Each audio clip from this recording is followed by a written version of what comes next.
This is TradeFlow News, bringing you relevant news and insights from around the world. TradeFlow News, enabling trade for SMEs and economies worldwide. These are some of the key topics that we will be looking into in today's program.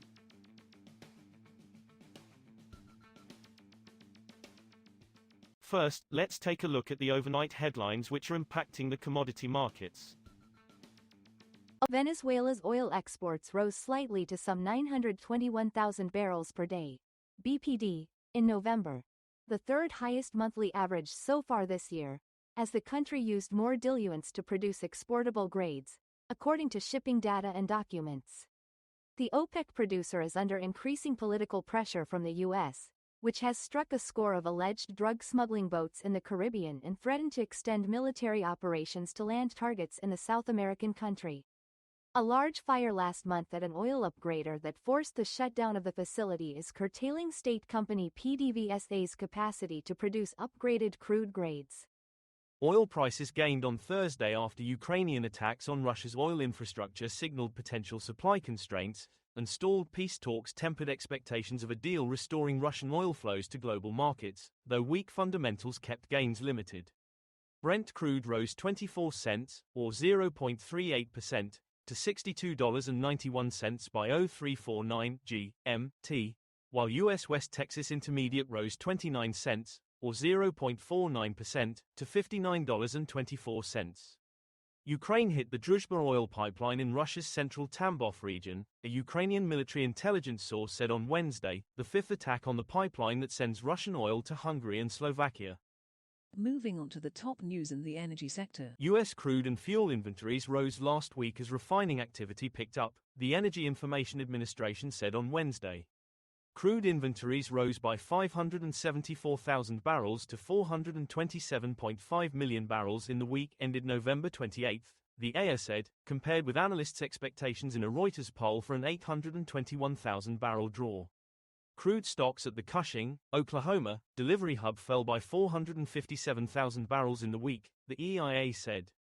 Oil futures and gasoline prices paired earlier gains following the release of data, which was published late around 11:09 a.m. Eastern Time, due to technical issues, the EIA said. Ukraine has hit the Druzhba oil pipeline in Russia's central Tambov region, a source in Ukraine's GUR military intelligence said on Wednesday. It was the fifth Ukrainian attack on the pipeline which supplies Russian oil to Hungary and Slovakia, according to Reuters calculations. Hungary and Slovakia continue to buy energy supplies from Russia, even after other European Union nations cut ties following its invasion of Ukraine in 2022. Ukrainian media said remote-controlled explosives were used in the attack. Next, we have the top news in metal markets. The European Commission plans to restrict exports of rare earth waste and battery scrap that can be recycled from early 2026 as part of its push to secure critical raw materials used in electric cars, wind turbines and semiconductors. The proposal is among the first measures in response to China's move to limit its exports of rare earth magnets, which many industries rely on. The Commission's Resource EU plan aims to accelerate the bloc's Critical Raw Materials Act, passed in 2023. The EU wants to speed up the development of its own supply chains so as not to rely on a single country for more than 65% of its demand. Iron ore futures prices slipped for a second consecutive session on Thursday, as mounting global supplies weighed on sentiment. The most traded January iron ore contract on China's Dalian Commodity Exchange traded 0.88% lower at 792 yuan and 50 fen, $112.10, a metric ton, as of 0327 GMT. The benchmark January iron ore on the Singapore Exchange fell 0.19% to $104 a ton. The first commercial shipment from the Simandou mine in Guinea is on its way to China, marking a shift in global supply, said analysts from ANZ, adding that the mine is set to become one of the world's biggest iron ore mines. We will now look at the top news in the agricultural sector.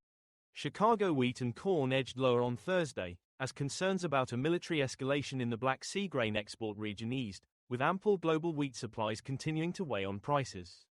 The most active wheat contract on the Chicago Board of Trade lost 0.05% to $5.38 a bushel, as of 0344 GMT, while corn dipped 0.17% to $4.42 minus 3/4 a bushel.